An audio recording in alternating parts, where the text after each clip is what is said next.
Айбын Алдархан, не істепсің? А? Мен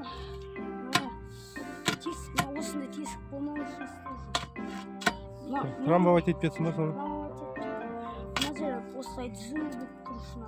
Әдемі болу үшін, Әдемі болу үшін. Тасты неге саласың? Тасты анау. Көп песті қалмау үшін.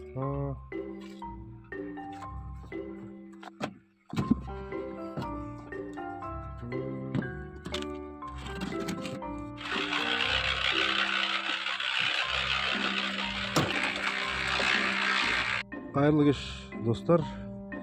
Ұлымыз екеуміз енді қара жұмыс, ауыр жұмыстар жасатқызып, сәл шаршаттым ұлымды.